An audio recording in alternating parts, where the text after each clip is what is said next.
Hello, hello.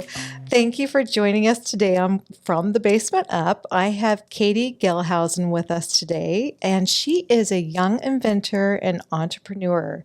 It was during her first year in college that Caitie came up with a concept and grew that seed of an idea into a product that received a patent.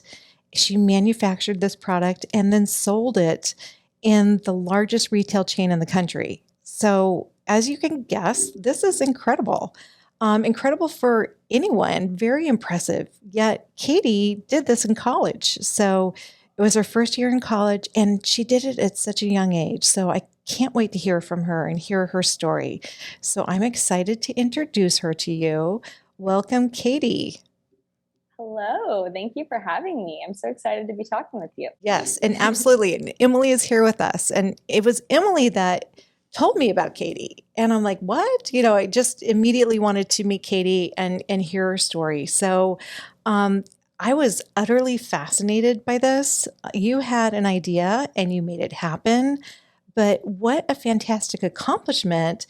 And then to be able to do this your first year in college. I mean, that just blew my mind. So I would love it if you could give the listener a brief background of the product you developed and how you thought of it.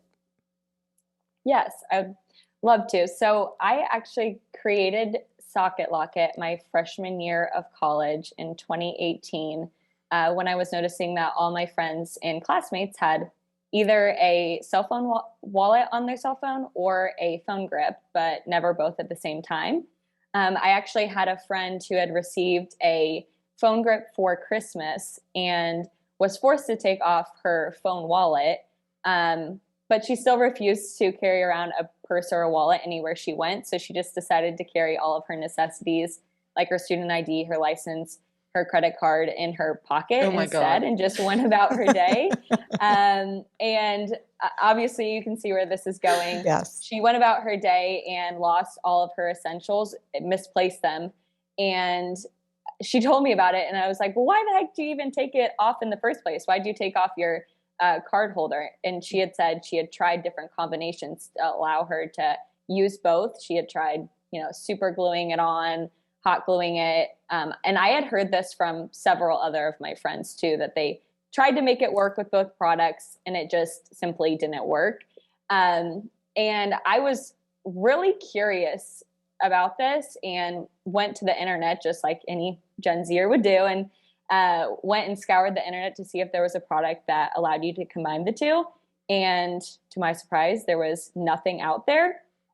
And that's when I was like, this is my $1 million idea. I am an entrepreneurship major. I've been trying to search and wait for my big idea. And I was like, I'm going to run with this. I know that there's a need. I see it in my own life. And I know that there's got to be hundreds of thousands of millions of people who have this problem where they can't use both products at the same time. So that's how Socket Lockit was born. I love it. Okay, so this is great. I loved how you referred to yourself as a Gen Zer. I love that you are an entrepreneur major. I mean, that's cool. Well, and in her LinkedIn bio, it says serial entrepreneur. I was excited to tell you. Okay. Well, Yes. Okay. So this wasn't just the only idea then. So can just, of course, we have to get into more detail, but what are some of your other ideas? Oh my gosh, I have a million ideas. I wish I had time in the day to pursue them all. But I'm actually about to launch. We're probably going to launch about second or third quarter of 2022 with a pet product that I also invented in college. It's going through the patenting process right now, and we're just finalizing our supply chain and costs and pricing right now. But cool. It's a really exciting product. It's an alternative to the traditional pet cone. So yeah, that's a whole rabbit hole in itself. I could go into with that product. But we're hopefully going to be able to leverage our already established retail relationships and since it's also a consumer product, and hopefully get that into some retailers as well. Holy smokes. Okay. Impressive. Awesome. I have to ask, So I want a little history about you. Are your parents inventors or entrepreneurs, or is it just something that's in you that you've always had this? Yes. So my parents actually met in a startup setting. So my dad has always been very entrepreneurial. He ended up leaving his corporate job and eventually went on to start a company with his brother that they've been now running for 35 years together. That's so And cute. yeah, and it's a fire and environmental safety products company. So they do a lot of R&D and more on like the government side, and they work in nuclear and things. So not quite as sexy as like Socket Lockit or anything, but yeah, they have invented like over 20 products themselves. So I always had that entrepreneurial mindset from that perspective. And then my mom, they had originally met in like a startup setting, but she went on to be in sales for 30 years. So I feel like sales is kind of a segue into entrepreneurship.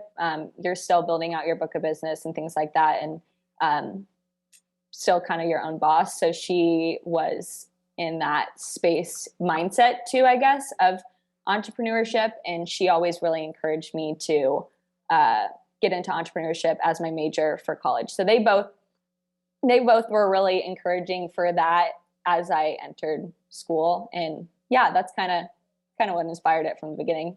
That's amazing. It's kind of in your blood. Yes. Yeah. Well, I wanted to also ask, I was just curious, like, you know how you have product development majors?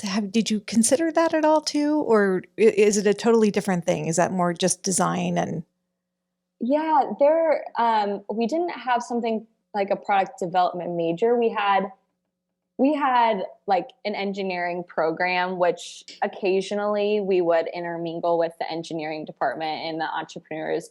But I actually double majored as entrepreneurship and finance. And I don't know what I was thinking with finance. I am not a finance person. I mean, I got good grades, but I am definitely more on the creative side. I think I will probably, with every business that I start, always be like the visionary and the opportunity seeker, not so much the logistical side of the business. So yeah. But you know what? You need that background. You do. Right. It helps ground you. It helps you move forward and see the long game. So it definitely was not wasted, but I understand why the creative side and the vision side is definitely fun, and you get to come up with great ideas. So I did want to, you obviously found a need and you filled it. So, and you've obviously been coming up with lots of ideas. So I'm just wanting everybody to kind of know the whole process, like you from start to finish. And, so you come up with this idea, you found this need. Wow, this is a great concept. We can really run with this. How do you start? Where do you go? Like, who draws up the plans, or do you draw them up and bring a sketch to someone who then draws it out for you? Yeah, I think to understand the process, I should probably take it all the way back to the original, how the idea even came about. I entered my freshman year of college establishing that I was going to be an entrepreneurship finance double major. And so I went about my full fall semester and wasn't involved in any sort of entrepreneurship programs or clubs. Didn't know the heads, the professors or anything like that, which is, I would say, pretty typical for a freshman coming in. And so I went home for Christmas break, and my dad was like, "So how have you gotten involved in your entrepreneurship major?" And I was like, "I haven't. Like, I'm just a freshman." I'm like, I'm in the class. Like, yeah. Well, I wasn't even in any classes yet. I was still taking all my like gen eds. Okay. So I hadn't gotten involved yet. And he was like, "I mean, have you thought about starting a business yet, or like any ideas?" And I was like, "No, that hasn't even crossed my mind." I was like, "I don't even know what I would even start." I was like, "I keep trying to figure out what I would start, but I can't figure it out." and I just felt like I had complete writer's block, but for ideation instead of writing. And he gave me the best advice that could have ever shaped me as an entrepreneur. And it was just to stop trying to think up ideas, but just be observant of the problems that you and your friends and your peers around you are having, and try to find a solution for it. And so I surrendered to the process of just observing and stopped trying to reinvent the wheel and trying to think up the next $1 million idea. I just was ready to let it flow my way. And it was 2 weeks after that advice that I saw the problem with my friends, and then did the research to make sure it didn't exist, and then acted on it. So I would say that that's probably like the first step, is just once you actually see a problem, is researching to see if there's a solution already out there. And if there is a solution, do you have an idea to make that solution better? Or if there's not a solution, like, how are you going to bring it to the market? So I think that that's the biggest first step. But yeah, and then I went on to, I went to my professors, and I told them about my great idea. I hadn't even met them before. I was nervous to even tell them. I was like, are they going to steal my idea? It is so funny, because they're like my biggest supporters and mentors now. Like, they would never steal a student's idea, but I was just so naive, had no idea. And so I told them about it, and they were like, I have no idea what you're talking about. Oh, and that's so funny. Yeah, they were like, I don't know what a phone grip is, and I think I've seen one of those phone wallet things. I'm not sure. Oh my God, like every girl's back of their phone. Right, what do you mean? Right. And this conversation with my professors mimicked almost exactly what the conversation I told my parents. Yeah, I was wondering about that. Yeah, they also didn't get it at first. So I got my parents on one side saying they don't know what I'm talking about, and my professor saying they don't know what I'm talking about. So my professors told me, how about you go sketch it up just so I can visually see what you're talking about? And I was like, okay, you're right. I will go sketch it up. So I actually wish I had the sketch. I have the sketch still to this day, but I went and I sketched it up, and it looks like very similar to what it is today, actually. Surprisingly, because I did 3 different sketches, and I think it was the first or second one that I did that ended up being super similar to what it is. And I brought it back to them, and they were like, cool. Okay, now that you have that, I get what you're saying. They're like, here you go. We have a scholarship fund, for a prototyping fund for the entrepreneurship students. How cool is that? That is so neat. Yes. So I applied for it, and I got approved right away. I don't know if I was just the only one applying for it, but I got approved for I think it was a $500 scholarship to be able to do my 3D prototypes. So that was huge, and just validating and feeling like someone was on my side and ready to help me move this forward. At the same time, I'm now the first people that I actually pitched were my parents on this. So I knew they were going to be my greatest supporters, and I know that they've gone through processes like this before. So wanted to hear their opinion. And my dad then went on to get me connected with his patent attorney, who did a patent search. And he told me from the illegal side that there was nothing out there on the market that was going to prohibit me from being able to file for a patent. So that was another validating factor for me to be able to move forward. Just for the listeners, because patent attorneys can be expensive. So I guess my question is, when you saw the prototype, you were like, this is it. I know that this is a great concept. When you approach the patent attorney, how much does something like that cost for them to do the initial, like in general, to do the initial look through, making sure that you don't have a challenger out there? Yeah. So some people do it opposite of what I did it, where they'll do the initial provisional patent. and then they'll save money on that and give themselves a year to raise the funds to be able to file for the full utility or design patent with an actual patent attorney. Okay. So they'll have the money on the back end. They'll save it up front by doing it themselves, just a generic provisional patent, and then they'll have someone, a professional, do it for them. I did it the opposite way, and I think I might have saved a little bit of money, but I think it all kind of comes out in the wash. I had my patent attorney file up front for the provisional, so that most of it was pretty much complete by the time that it was ready to file for the full patent.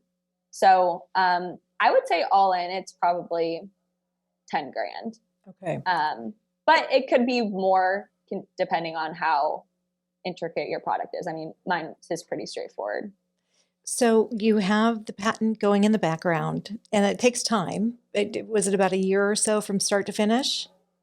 Yes, I think it was actually I want to say it was like maybe 16 months. I was going to say 14. I think it was like 16 months, which was extremely fast compared to a normal patent application being approved. And I actually was at a pitch competition, and one of the judges grilled me on that question, and he was like, "No way that you already have the application approved." And I was like, "I do." And out of pure innocence, I was like, I'd love to give you my patent attorney's number after this if you'd like to use him. And the crowd just went nuts. They were dying laughing. And it was like a room of like 500 people. I was like, I wasn't trying to be like a smart ass. I was like genuinely like, no, I really do have this patent approved. So it's just a little funny thing. Yeah. I love it that. usually takes a lot longer. I don't know what they were, U.S.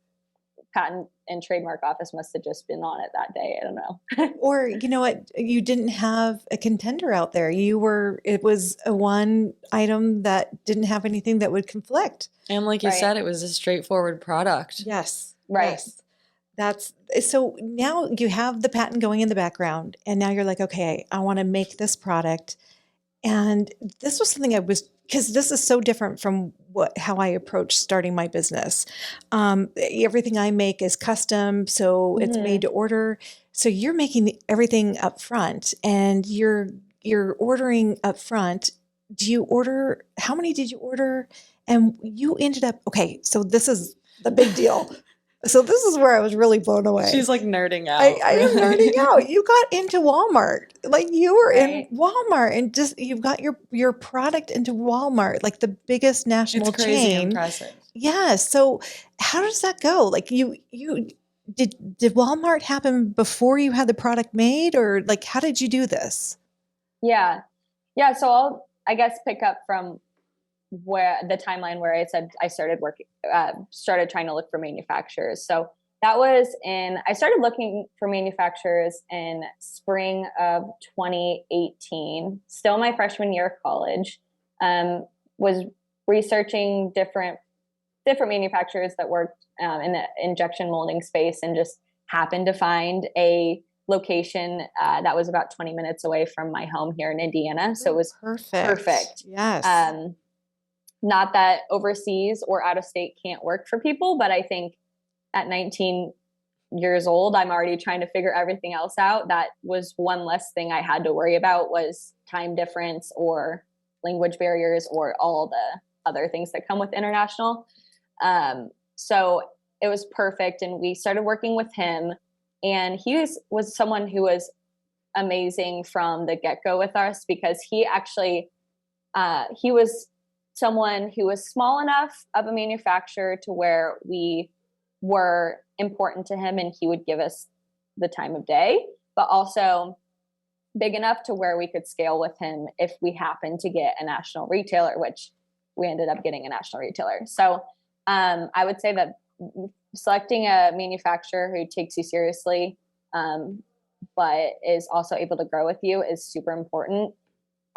So once we selected him, the manufacturing process and getting the molds kind of took a while. So we were actually promoting the product. And when I say me and my mom are in business together. She's my right-hand lady, and she's my business partner and everything. So she's awesome. We've been in business since day one together. Oh, So that's when I say so we, that's fun. yes, So fun. Yep, that's who I mean. And then now our team. But so during the summer of 2018, we were actually promoting the product before we even had products. So we were using our prototypes in order to promote it, which the prototypes were functional, but they weren't pretty. They weren't cute. They showed the concept and people got the visual and were able to touch, feel, hold it. But I mean, typically 3D printing isn't going to look the same as a commercial manufacturing product. So we went to my mom at the time. She was still working for her sales company, and they had a national meeting where in Miami where they had 400 sales reps, and they were always looking for new, fun, innovative products that their competitors weren't using. And so we asked the VP of sales if we could pitch the product, and they said, yes, you have 3 minutes on stage, wow them with your product, but then you got to get off. And I was like, perfect, 3 minutes is all I need. And so I did my spiel, and I had my contact information up on stage, and I was thinking, oh, like that'd be awesome if I get like a couple people who maybe want to put in some pre-orders. That'd be awesome. I look at my phone by the time I get off, I step down the staircase and get off stage, and I had like 30 messages from sales reps and people like flocking to come over and talk to me about this. And I was like, holy cow, I was kind of joking when I said that, like, oh yeah, amazing. You can text me now. And so we ended up doing pre-sale orders of 7,500 units with the company before I had ever even produced one unit. Good for you. That's so amazing. Yeah. So that was actually the seed money, or it helped with the seed money for our big production mold. And so, so that was for our big production mold. And then we went on and we actually launched onto the market in March of 2019. We were selling primarily in the smaller brick and mortar, online on our website, and on our Amazon listings, and then primarily in the promotional space where we were able to customize for different events, corporate gifts, things like that. And that was what we were heavily getting into at the end of 2019 and into 2020. And we had a really good track record of sales at that point for being so new onto the market. And so I saw the writing on the wall. I was like, I actually was playing Division I golf at school. So I was like, that summer, I was like, I need to retire the clubs and work on my business full time. Since I no longer had a golf scholarship, an athletic scholarship, I knew I needed to graduate a year early. So I went ahead and decided that I was going to graduate in spring of 2020 instead. And so going into 2020, I was like, oh, we have high momentum in the company. This is going to be super awesome. We were getting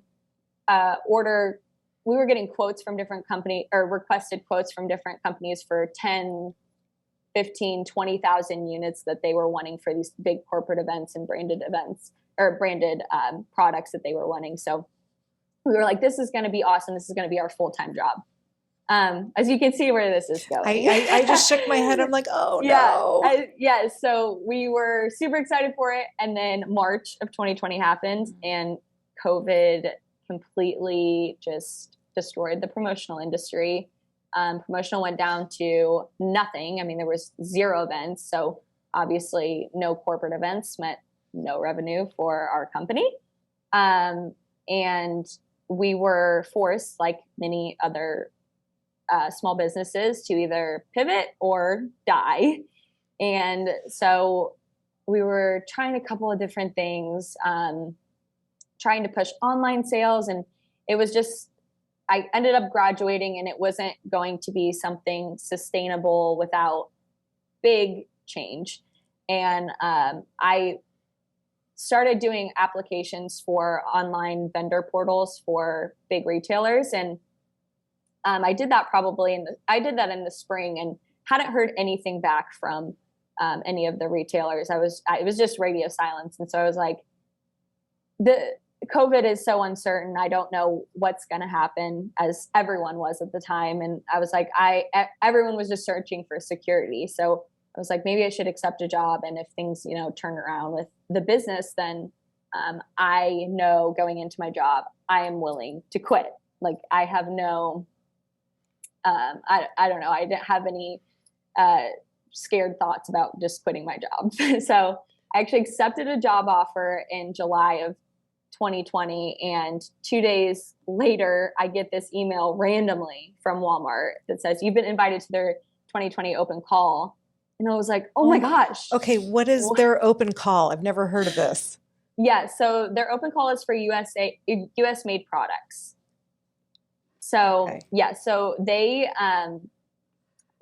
contacted me 2 days after I had accepted my job. I'm like, what are the chances? Like I've been waiting for this email for 4 months and nothing. I think that's Murphy's Law, right? Right. Anything that can happen will happen, or what is it? Yeah, I know what you're talking about. But, bad timing. So yeah. So I was like, okay, I will I won't get all worked up about this until I know, the timeline. When is this interview going to be? So they come out with interview dates to talk with the buyers from Walmart. And it was 3 days into my start date for my job. And I'm like, oh my gosh, I have to ask off my 3rd day on the job already. Like, not a good look for me, that's for sure. So I'm like, I have a prior commitment that I have on such and such day in October of 2020. Now, did you have to travel to go to this meeting as well? No, typically we would have, Okay. but it would have been in Bentonville, Arkansas. But because of COVID, everything went virtual, which actually worked out really well. Okay. Yes. So I'm like, okay, I'm just not going to tell anyone about this until it's for sure. I don't want to jinx anything. So I had prepared for this meeting all the way from July to October.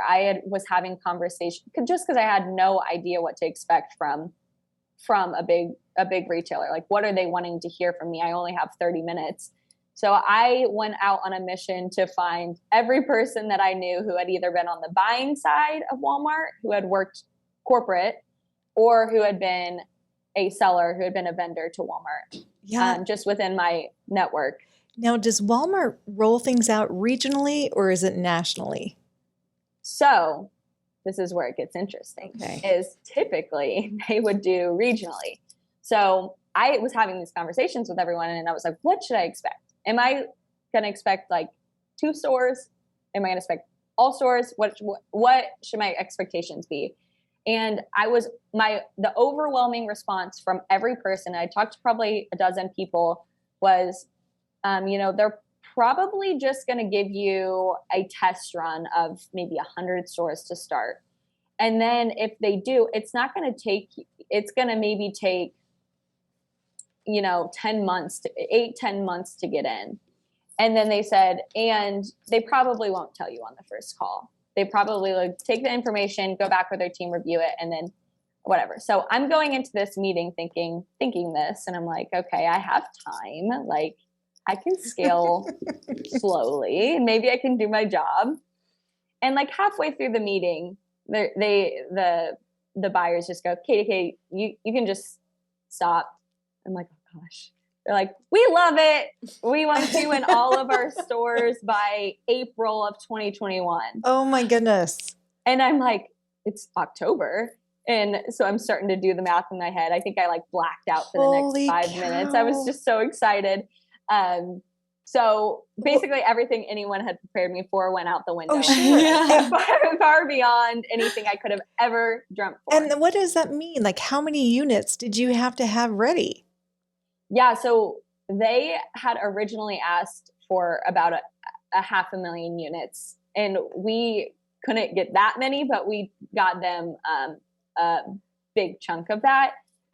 We worked with them to scale at the rate that we could, but so we did a over 3,000 store rollout. It was a 3-month feature. How we first got in was a 3-month feature for a floor display that was going to feature our product in it, and it was going to run from April, May, June. And so, in order to deliver that product to be able to be packed out in these displays, we actually had to deliver it to them the first week of February. Oh my goodness. And this is October. How is that even possible? Because we had a really good manufacturer who was able to scale with us very quickly. And we had just really great people who were willing to help us. Because mind you, this was a 2-person team. This was me and my mom at the time. Amazing. Right. And some people probably thought we were freaking crazy for thinking that we could do it just us two.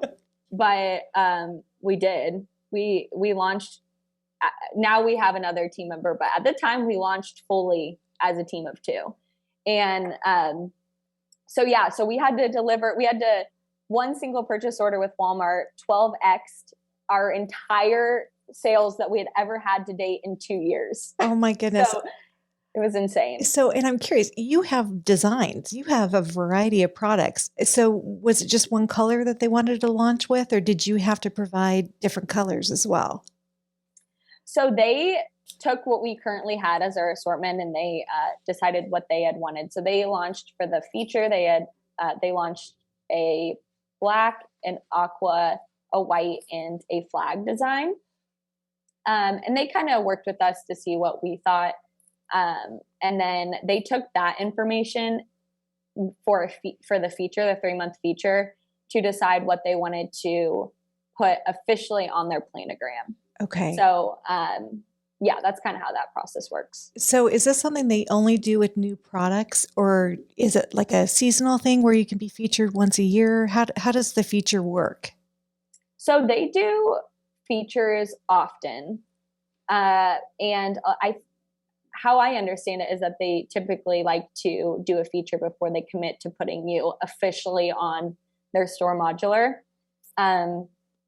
Just that way they know that you can deliver as a vendor, and the transition is probably a little bit more seamless because you're already going to have all of your products set up in their system and everything. So yeah, I think as a new product, they typically do a feature, but during the middle of our feature, so probably a month and a half into selling, they already committed to, at the time, it was about 1,200 stores that they were officially going to put us on. And we're actually, no, not 1,200. Why did I say that? 1,800 stores. Wow. And we're actually adding on another 1,000 stores in May. Holy smokes. Congratulations. Yeah.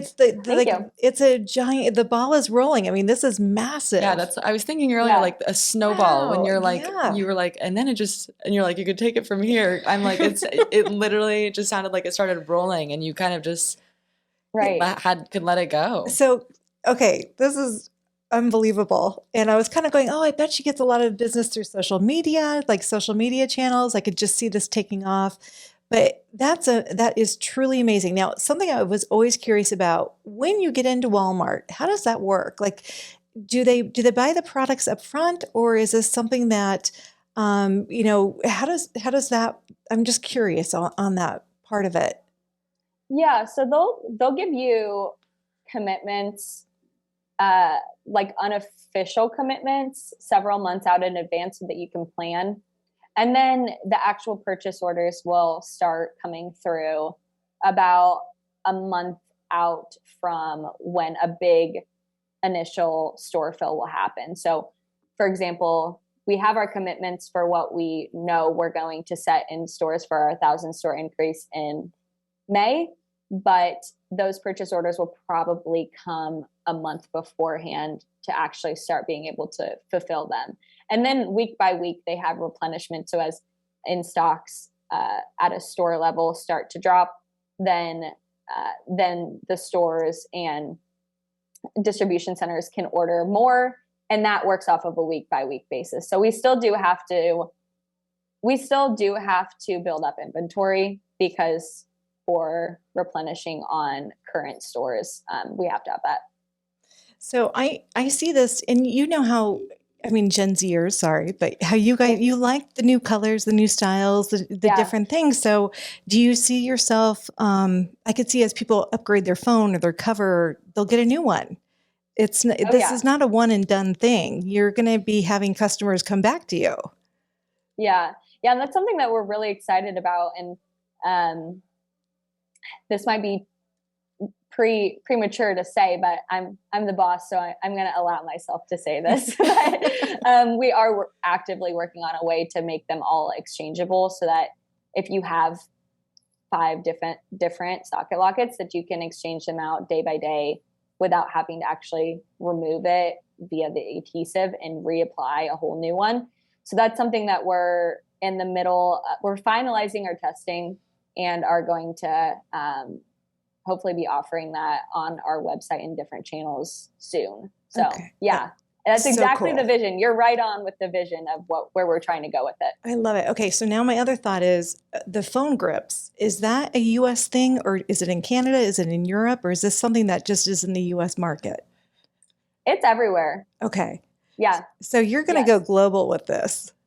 Oh, I hope so. I think that the easiest way for us to break through to international markets would probably be through, like, if Walmart would be able to take us global, or another retailer. I think that would be the easiest barrier to entry for us. Fantastic. So, one of my thoughts was like, how has this changed your life? Well, oh my goodness, I don't even think you know yet. The rocket ship just took off.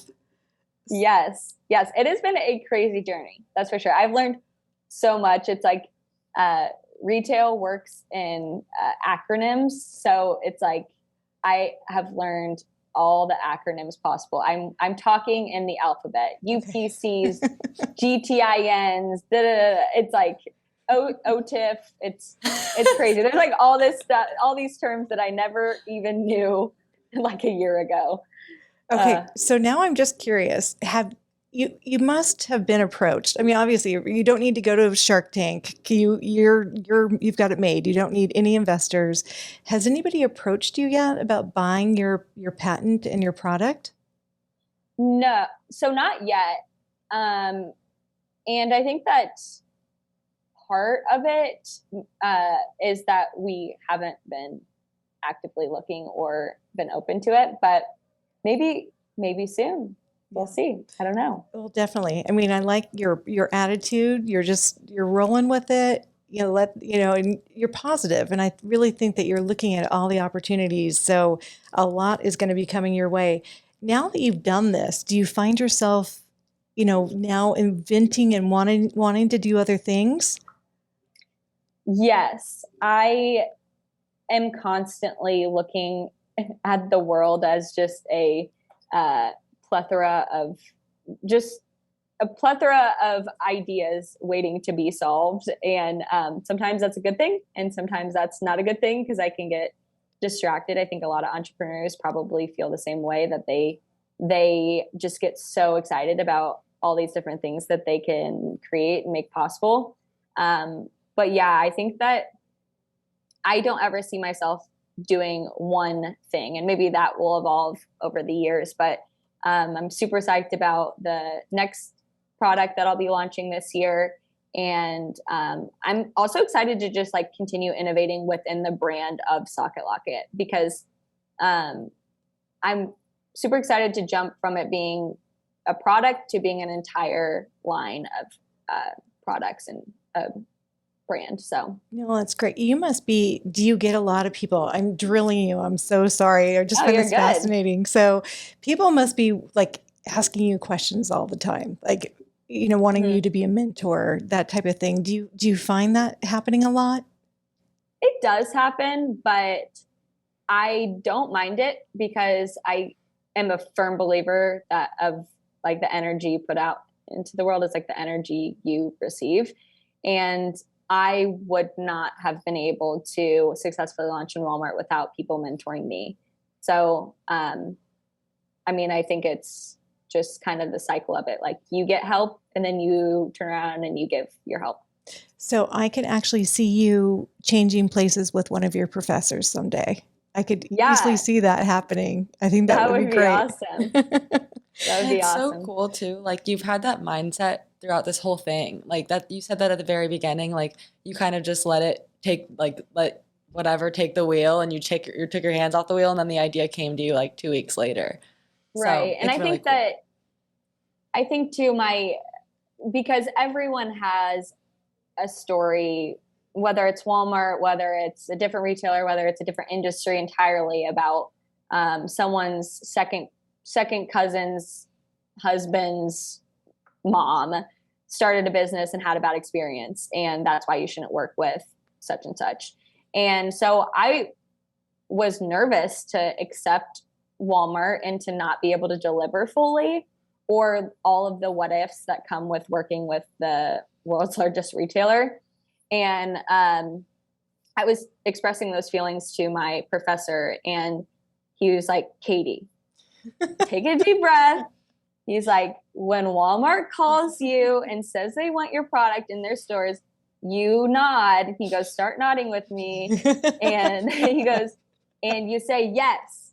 And you continue, and they ask you, are you EDI capable? And you say yes. And they say, are you retail packaging ready? You say yes. He goes, even if you aren't ready, he goes, we're going to get you there. And they say, are you capable? Yes, I am physically capable. Am I doing it right now? No. But I can make it happen. But I can make it happen. So that's kind of been my whole mindset going forward. I think people get so in their head about it, and it is a lot, and it's a lot to learn, but it's not rocket science. Like, you can learn it. I mean, it was me and my mom who did it. So we did not have an entire team of hundreds of people. Gosh, thank you so much for sharing your story. I mean, just as far as like any lesson or big lesson that you would want the misstep, did you have any missteps that you were like, hey, avoid this, just something to be aware of? But it sounds like it just was destiny. It just seemed like the path was already paved and you were meant to be there. Yeah. Did we have missteps? We had a lot of missteps. And I don't even know if it would be considered missteps, more just like learnings. I think that one of my biggest things that I want, like looking in hindsight, is just that like, you don't have control over timing. I can submit 1 million applications to vendor portals, and I'm not doing anything different in March of 2020 than I was in October of 2020. It was all the timing of when it was perfect for our business. And I think just like letting go of that. And I feel like I always hated that when I was like trying to get into big retail, because it's like easy to say when you're like already have gotten there. But even now, I mean, there's other channels and people I'm trying to work with and partners I'm trying to get. And I just have to surrender to the process and know that it's going to happen at its perfect timing. And I think that stands true for any entrepreneur, no matter what industry you're in. So thank you. And I kind of wanted just to close on something that, any quote, one of your favorite sayings. Yeah. I would say one of my favorite sayings is just control the controllables, but surrender to the process. I think that quote kind of embodies both the masculine and feminine energies that you have to have balanced in order to make a business work. And so, yeah, I love that quote. That's beautiful. Perfect. I love your explanation behind it too. Absolutely. Yes. So Caitie, congratulations. Thank you so much for sharing your amazing story. It was fantastic. Thank you so much for having me. This has been so much fun. Yes, it was so fun. Thank you. Thank you.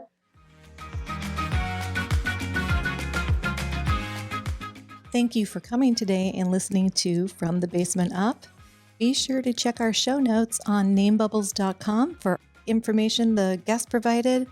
Subscribe on your listening platform, and if you can, give us that 5-star review. Have a great day.